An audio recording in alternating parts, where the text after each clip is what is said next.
Ken Trahan with Lenny Vangilder. It's our first NBC Bank Weekend Review, brought to you by First NBC Bank with 35 locations throughout Southeast Louisiana and now in the Florida Panhandle as well.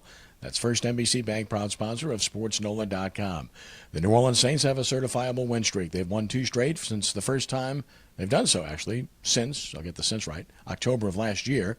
And they're now 3-4 after their 27-21 win at Indianapolis. Significant win, Lenny, because there's a realistic chance to get on a roll here. If they can take care of business at home as a favorite against the New York Giants, and then at home as a favorite against Tennessee, before hitting the road again to play Washington. So there's a real opportunity here for the Saints. We'll get into that in just a moment. First on the performance, solid defensively, good enough offensively, good enough in the kicking game. Agreed. And I'll say this.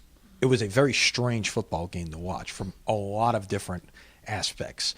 Your typical NFL football game, and you hear Sean Payton talk about this, about just, how many times he's going to get a chance with the ball in a game. Low end is going to be 9. Typically, you're going to see 11 or 12. Well, the Saints had the ball 17 times, 17 possessions in that game, because there were just a lot of clock stoppages, a lot of crazy things happening in that game. And, it was a game that had, in spite of the fact it was 27-21, there were 20 punts in the game for over 1,000 yards. You had, the field, constantly getting flipped by big plays, by the punts, but, by plays in the kicking game. So it was just a really strange game. And, it really could have, the score was not indicative of the way that the Saints played for the first 35 or so minutes of this game. It was 27-0. It could have been easily 35-0 at that point, or even more. So, just all in all, the important thing is it is a win. It was a solid effort. The thing that I was probably most impressed with, besides the defense, is the running game. And I think that's critical if you're going to succeed. And the numbers say it. When you commit to running the football, you're going to be a more successful football team, and they did it yesterday, particularly with Mark Ingram. Well, they had Armstead back, playing next to Lolito, next to Unger. And, of course, as a result, they had a little bit better opportunity up front, I think, and they ran the ball inside very well. Saints offense didn't take advantage of as many opportunities as it could, but in the final analysis, they made the big play at the end. The beautiful back shoulder throw to Marcus Colston, his only catch of the game, and a perfect throw by Breeze. The Saints played to win the game. They didn't play not to lose by running the ball, as some people were tweeting throughout. You played to win the game. You make a first down, you win the game. You don't, running it or passing it, and Indianapolis has a chance to win. Certainly. And, I give them full credit for that. At that situation, first down, goes to the 2-minute warning, take a knee 3 times, it's all over. Certainly, if you don't complete the pass, you got to punt before the 2-minute warning. Indy's got 2 minutes and change to try to go the length of the field at that point. But, give credit where credit is due. Yeah, I agree. Play to win the game. Don't play not to lose. Right, because Indianapolis had the momentum at that stage. You give them the ball back, and you can just kind of feel what might happen in that situation. So the Saints again coming back, and as I mentioned earlier, they do have a chance to get on a roll here. They do. 2 games at home. The Giants, they've been, kind of muddling around 500 all year. Got a win yesterday over the Cowboys. But you're right. The Saints will be the favorite in this game. And the Saints-Giants series has been a strange one. The last 3 games in this series, the winning team has scored 48 or more points. So it's been the kind of game with, and nothing's been close, obviously, with those kind of scores. Even the games that weren't at that high scoring, there hasn't been a game within 2 touchdowns in this series in quite a while. No question. Look forward to seeing what's happening. LSU is up to number 4 in national polls all over the place this week after their big win over Western Kentucky, and now they get a week off to prepare for the showdown with Alabama. And I thought this was another game where progress was shown. They had another blown coverage, which obviously has to be worked out. Their special teams were better overall, though, which certainly helps. And, of course, Brandon Harris continues to progress, making plays, and not the least of which was the fact that he did so on a wet field with a wet ball. Yep, and still managed the game well, no turnovers. He's still not thrown an interception this year. He's doing exactly what they need him to do. In Western Kentucky, give him credit. They held Leonard Fournette to 150 yards rushing. It's been, that's been hard to do.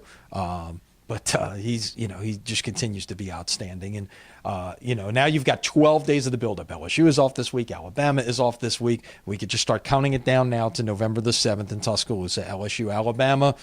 with obviously not just SEC West implications, conference championship implications, college football playoff implications. We could just go on and on. Tulane lost at Navy, no surprise there. They were somewhat competitive in the game, but again, could only score 14 points, and that's just not going to get it done. Yeah, and 7 of those came in the last minute. You got to be better offensively. Credit the defense for getting some things done. That's a tough offense to stop. And I said way back when that Tulane might benefit from the fact that you get to play 3 times against this option style offense. They saw it early against Georgia Tech. They did a really good job. They held Navy to 133 yards rushing. And when you see holding somebody to 133 yards rushing, when you're talking about an option team, they accomplished something there. It's basically half of Navy's average for the year. But their quarterback is awfully good. He's going to eventually set the NCAA record for career rushing touchdowns. And, Tulane it doesn't get any easier, unfortunately. Now they've got to go play an undefeated Memphis team in the Liberty Bowl this week where they'll be heavy underdogs once again. No doubt, and it's going to be hard. The bottom line is their defense has given them a chance and been competitive regardless of what scores say. Their offense just hasn't given them a chance against Division I or legitimate competition, especially in conference play. With regard to prep football, it's another big weekend coming up, and boy, we got a blockbuster Saturday at sportsnola.com. John Curtis and Rummel, and it doesn't get any bigger than that. These two haven't played in a regular season. I think one time in the 1960s, had one jamboree in the late 90s. Other than that, it's as anticipated a game as maybe we've had in South Louisiana in a long, long time. I thought we had a shot at it in the Dome last year. Didn't come to fruition, but now you will get it first time as Catholic League members. Saturday, 2 o'clock, live on both sportsnola.com and WHNO TV 20. So you get it on both ends there, and it should be a lot of fun. Rummel going for an outright Catholic League title. Curtis can basically turn it into set up the situation for a co-championship with a win. So power points and seedings in the Division I playoffs, all at stake, an awful lot on the line Halloween afternoon at Joe Yenny. Yeah, that'll be huge. We'll have Chalmette and Helen Cox on WGSO 9:90 a.m. Saturday afternoon as well, and more to announce later in the week about what we'll do with sportsnola.com and this prep football week. And last but not least, the New Orleans Pelicans opening their 2015-2016 campaign against the Golden State Warriors at Golden State. Golden State had Alvin Gentry. He's now the head coach in New Orleans. Golden State had Steve Kerr as head coach. He's sidelined right now. And it's an intriguing matchup with all the injuries that the Pelicans have, without Steve Kerr on hands and with Alvin Gentry on the other side, who knows Golden State very well. It will be interesting to see how the Pelicans do play this, but you're right.